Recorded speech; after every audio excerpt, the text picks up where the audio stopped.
here goes. So let's try and do this, because you know what? Late last night, I strike comparisons and analogies all the time. I do that in my own life, with my own mind, with ruling out danger, fear, stripping back the gaslighting we see on the main stage. This is how my mind works.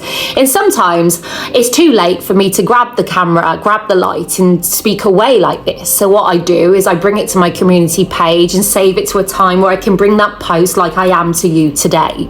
And I've always said, since we watched Harry and Meghan sit on those opulent chairs on a stage in front of the world alongside Oprah and share their burdens and share their families' troubles and strifes on the world stage, washing their dirty laundry for all to see in sundry, in how back in the 90s, we had Jeremy Kyle, we had Jerry Springer, and we had these families coming to a stage, coming to these chairs where they shared their pain, their burdens, and how Harry and Meghan are not much different and actually quite the same, apart from Harry and Meghan have grown up with love and support, a privilege and entitlement.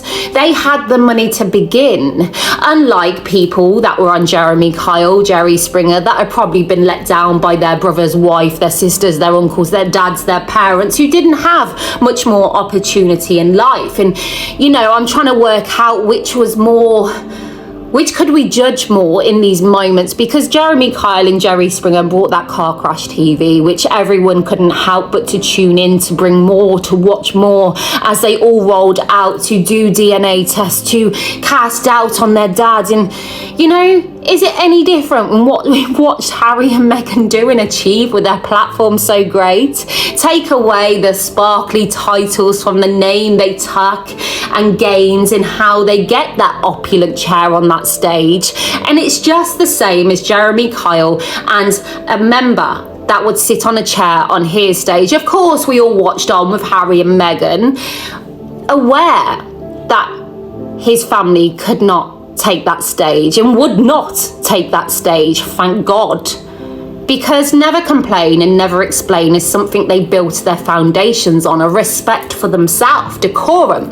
And this is why Dior would never now knock on Harry and Meghan's door, because they've shown this lack of class, this lack of empathy. And this is why their friends are no longer around, because they brought this Jeremy Kyle-esque TV show with this sparkly title, when reality is they were never any different, in fact worse, because there's nothing more gross than watching two who have been given it all be reduced down to this stage as they share all without a care for the pain, the damage they will cause, being paid millions to do so, after watching them be moaning about their cottage in Kensington Palace because the roofs, the ceilings were too small. And Harry kept banging his head, you don't understand, you don't get what we've been through in this archaic royal family, you know? And gaslighting is something that I've sadly had a lot of experience in, and I watch the people react at the gaslighting going on the main stage as they try and convince, as they do this make-believe dress-up parade, and as we watch them go from Nigeria to Colombia, and if we strip that back further, if we go to the next event, in how it's no different to a celebrity meet and greet at the local nightclub, just on the main stage, just on the bigger stage they gained from that royal family name, because you strip back those titles, you strip back the illusion of grandeur in their delusion. And reality is, they're just like some washed up celebrity coming to a town near you to open this nightclub on the main stage, to keep their face out in the crowds, to support their shallow lifestyle. And how Harry and Meghan are literally doing meets and greets, but not in a nightclub, because that title gained them a country to exude their hypocrisy, as they are no different to the likes of the people on Jeremy Kyle, as they're no different to the likes of the people open up a nightclub.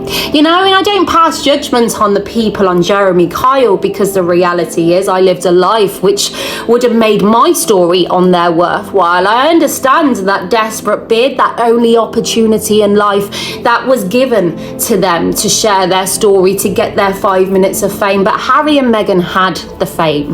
They had the money. They had opportunities, no end. They had it all. But we've watched them destroy every last part of everything they were given as they partook in bringing us, the world, the poshest Jeremy Kyle the world has ever seen. And now we're resorted to watch them go around the world on their private jet whilst tweeting to us to save the planet, as they do meets and greets, as they garner these titles we know they won't segregate themselves away from, because that is by the looks of it, their only plan. This is their only career they have. This is all that's left. These are my opinions, my thoughts as a people, as a person who used to love Jeremy Kyle and watching that, just like most, this car crash TV, which you couldn't look away. And how I never expected to watch the Prince of a country acting in the same way, with his privilege and entitled in all that he had been given, in how this wasn't his only opportunity in life. But he took it, you know?